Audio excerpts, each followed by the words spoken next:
March 8 மகளிர் நாள் விருது வழங்கும் விழா ஏற்பாடு செய்யப்பட்டுள்ளது.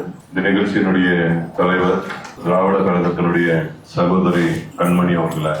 இந்த நிகழ்ச்சிக்கு வந்திருக்கக்கூடிய அனைவரையும் வரவேற்று வரவேற்புரையாற்றி அமர்ந்திருக்கக்கூடிய தமிழக பண்பாடு இயக்கத்தினுடைய சகோதரி தமிழர் ஆஷா அவர்கள். எனக்கு முன்பாக சிறப்பாக பேசி அமர்ந்திருக்கக்கூடிய மாநகர கழகத்தினுடைய செயலாளரும் மாநகரத்தினுடைய மேயர் சட்டப்பேரவை உறுப்பினர் எஸ்.ஏ. சத்யா அவர்கள். பெண்களின் முன்னேற்றத்தை திராவிட முன்னேற்ற கழகம் எப்படியெல்லாம் கொண்டு வந்திருக்கு அப்படின்னு சொல்லி சிறப்பாக பேசி அமர்ந்திருக்கக்கூடிய எங்களுடைய திராவிட முன்னேற்ற கழகத்தினுடைய இளம் பேச்சாளர் ஆனந்த ஷைனி அவர்களை, இறுதியாக நன்றி உரை ஆற்ற இருக்கின்ற திராவிட கழகத்தினுடைய தலைவர் வனவேந்தன் அவர்களை, நிகழ்ச்சியில கலந்து கொண்டிருக்கக்கூடிய பல்வேறு அமைப்புகளை சேர்ந்த தலைவர்களை, வந்திருக்கக்கூடிய அனைத்து சகோதரிகளை, மாணவ செல்வங்களை, பத்திரிகையாளர்களை, தொலைக்காட்சி நண்பர்களை, உங்கள் அத்தனை பேருக்கும் என்னுடைய அன்பான வணக்கம். இந்த மார்ச் 8 மகளிர்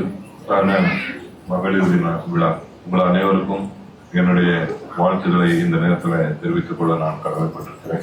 நான் மட்டும் இல்லாமல் என்னுடைய மாண்புமிகு தமிழகத்தினுடைய முதலமைச்சர் திராவிட முன்னேற்ற கழகத்தினுடைய தலைவர் அண்ணன் தளபதி அவர்களின் சார்பாகவும் உங்களுக்கு என்னுடைய வாழ்த்துக்களை தெரிவித்துக் கொள்ள கடமைப்பட்டிருக்கிறேன். நம்முடைய மேயர் சத்யா அவர்களும் நம்முடைய ஆனந்த ஷைனி அவர்களும் சிறப்பாக இந்த திராவிட மாடல் ஆட்சியில் கொண்டு வரப்பட்டுள்ள பல திட்டங்கள் எல்லாம் உங்களுக்கு எடுத்து சிறப்பாக சொல்லியிருக்காங்க. மாண்புமிகு முதலமைச்சர் அவர்கள் இந்த பொறுப்பேற்ற பிறகு இந்த 5 ஆண்டு காலத்துல பாத்தீங்கன்னா பெண்கள் முன்னேற்றத்துக்காக ஒரு நடந்த ஆட்சி எதுன்னு சொன்னால் இந்தியாவிலேயே நம்மளுடைய தமிழ்நாடு தான் இருக்கும். அந்த அளவுக்கு பெண்கள் முன்னேற்றத்துக்காக பல்வேறு திட்டங்களை கொண்டு கடந்த காலம் ஒப்பிடும் போது எப்பெல்லாம் திராவிட முன்னேற்ற கழக ஆட்சி தமிழகத்தில் வருகிறதோ அப்பெல்லாம் பெண்களுக்கான திட்டங்கள் பல்வேறு திட்டங்களை நம்முடைய அரசு திராவிட மாடல் அரசு தீட்டி வருகிறது. இந்த 5 ஆண்டு காலத்துல பாத்தீங்கன்னா மறுபடியும் அவங்க சொல்றதெல்லாம் நானும் சொல்ல வேண்டிய சூழ்நிலை வரும். பெண்களுக்கு கட்டணமில்லா பேருந்து, விடியல் பயணம், அதே போல தமிழ் முதல்வர் திட்டம், மகளிர் உரிமை தொகை போன்ற பல்வேறு திட்டங்களை மாண்புமிகு முதலமைச்சர் அவர்கள் சில தேர்தல் அறிக்கையில் சொல்லியிருந்தாலும் சொன்னதும் சொல்லாததையும் செய்து காட்டிய ஒரு முதலமைச்சர் தான். அப்படிப்பட்ட ஒரு முதலமைச்சர் இன்னைக்கு தமிழகத்துல பெண்களுக்காக பல திட்டங்கள் கொண்டு வந்திருந்தாலும் இன்னைக்கு தமிழ்நாடு பெண்களுக்கான பாதுகாப்பான ஒரு நாடு எதுன்னு சொன்னால் அது இந்தியாவிலே தமிழ்நாடு தான் என்று சொல்ற அளவுக்கு இன்னைக்கு பாதுகாப்பான ஊரு ஒரு தமிழ்நாடு தான். இந்த 5 வருஷத்துல பாத்தீங்கன்னா பல்வேறு வளர்ச்சி பணிகளை செஞ்சிருக்கோம். ஓசூர் 5 வருஷத்துக்கு முன்னாடி எப்படி இருந்தது உங்களுக்கு நன்றாக தெரியும். ஒரு காலத்துல ஓசூர் ஒரு குக்கிராமமாக இருந்தது. முதல்ல சிப்காட் என்ற ஒரு தொழில் பேட்டையை கொண்டு வந்து மாண்புமிகு முன்னாள் முதலமைச்சர் தலைவர் கலைஞர் அவர்கள் இன்றைக்கு பெரிய ஆலமரம் போல் வளர்ந்திருக்கிறது இந்த ஓசூர் மாநகரம். உலகத்திலேயே 13வது இடத்துல வளர்ந்து வரக்கூடிய நகரங்களில 13வது இடத்துல ஓசூர் மாநகரம் இருக்கு. அந்த அளவுக்கு இன்னைக்கு திட்டங்கள் கொண்டு வந்திருக்கோம். எவ்வளவு ஓசூர் வளர்கிறதோ அந்த அளவுக்கு ஓசூர் கட்டமைப்பு வளர்ச்சி இன்னைக்கு செஞ்சிருக்கோம். இந்த 5 ஆண்டு காலத்துல பாத்தீங்கன்னா சட்டமன்றத்துல நான் என்னென்ன கேட்டனோ மாண்புமிகு முதலமைச்சரத்துல அத்தனையும் செஞ்சு கொடுத்த சாதனை படுத்திருக்கோம். தமிழ்நாட்டுல பாத்தீங்கன்னா 234 சட்டமன்ற தொகுதி இருக்கு. இந்த 234 சட்டமன்ற தொகுதியில அதிகமான நிதி கொடுத்த ஒரு சட்டமன்ற தொகுதினா அது ஓசூர் தான் இருக்கு. கிட்டத்தட்ட 3000 கோடிக்கு மேல வாங்கிட்டு வந்து 3000 கோடிக்கு வளர்ச்சி பண்ணிருச்சு. நான் எழுந்து ஏதாவது கேள்வி கேட்டா போதும் உடனே முதலமைச்சர் என்ன திரும்பி பார்ப்பாரு. எவ்வளவு வசூல் கொடுத்தாலும் 10 கேட்கிறேன். அந்த அளவுக்கு கடந்த காலத்துல பாத்தீங்கன்னா வளர்ச்சி என்பது ரொம்ப கம்மியா இருந்தது. இன்னைக்கு பாத்தீங்கன்னா பாத்தாள சகட திட்டம் கொண்டு வந்து இருக்கிறோம். ஓசூர்ல 582 கோடிக்கு பாத்தாள சகட திட்டம் கொண்டு வந்து இன்னைக்கு வேலைகள் எல்லாம் நடந்துட்டு ஏற்கனவே நம்மளுடைய மாண்புமிகு துணை முதலமைச்சர் இருக்கக்கூடிய துணை முதலமைச்சராக இருந்த 2006-11 நம்மளுடைய மேயர் அவர்கள் நகராட்சியினுடைய தலைவராக இருக்கும் போது பேருந்து நிலையம் அப்பதான் கொண்டு வந்தோம். இப்ப பாத்தீங்கன்னா அந்த பேருந்து நிலையத்துக்குள்ள நுழையவே முடியாது. அந்த அளவுக்கு பேருந்துகள் வெளியெல்லாம் நிக்குது. பயணிகள் யாரும் உள்ளே கூட போக முடியாது. ஆனா சட்டமன்றத்துல நான் கேட்டேன், ஓசூருக்கு ஒரு புறநகர பேருந்து நிலையம் தேவை இருக்கிறது. உடனே 50 கோடி மதிப்பீட்டுல ஓசூர்ல ஒரு அருமையான பேருந்து நிலையத்தை இங்க கொடுத்திருக்காங்க. அதே மாதிரி கிருஷ்ணகிரிக்கு வந்து அரசு மருத்துவக் கல்லூரியும் மருத்துவமனை வந்தது. அங்க வந்த உடனே அங்க ஒரு கேள்வி வந்தது.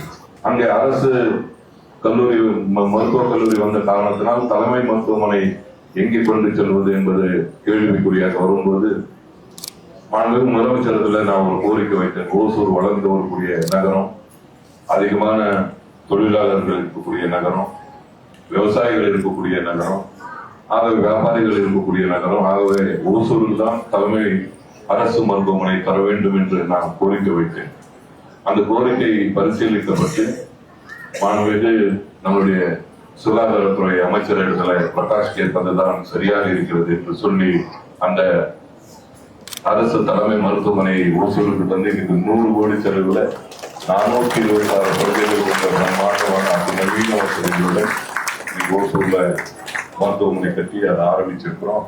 கடந்த வாரம் தான் மாண்புமிகு முதலமைச்சர் அவர்கள் காணொலி வாயிலாக திறந்து வச்சிருக்காங்க. ஓசூர்ல இருக்கக்கூடிய எல்லா சாலைகளும் இருவழி சாலைகள்ல நீங்க 4 வழி சாலைகளாக கிட்டத்தட்ட 600 கோடி மதிப்பீட்டுல சாலைகள் எல்லாம் விரிவாக்கம் செஞ்சிருக்கோம். 20 கோடி மதிப்பீட்டுல வணிக வளாகம் கொண்டு வந்திருக்கோம். எம்ஜிஆர் மார்க்கெட் கட்டியிருக்கோம். லைப்ரரி கொண்டு வந்திருக்கோம்.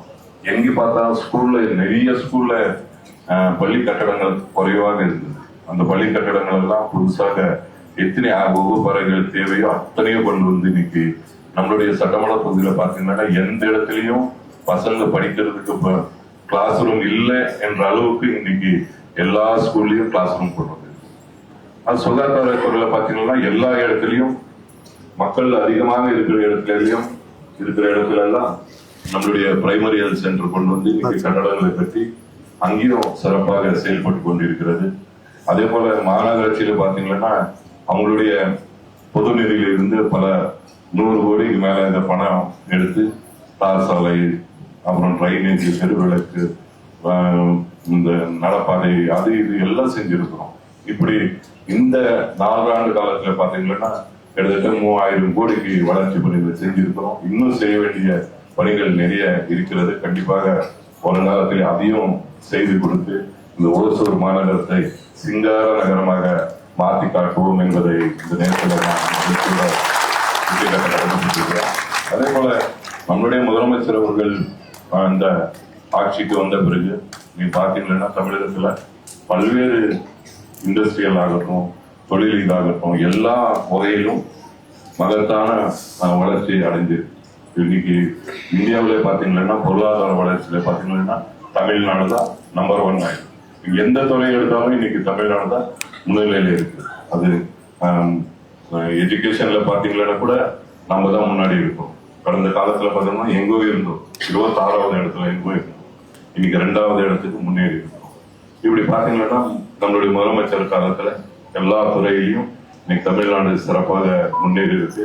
வருங்காலத்துல அவர்தான் 2.0 ஆட்சி மீண்டும் அமைய வேண்டும். உங்களுடைய ஆதரவு இருக்க வேண்டும்.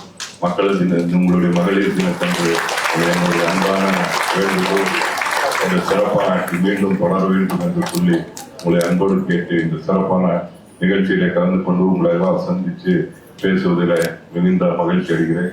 நன்றி, வணக்கம்.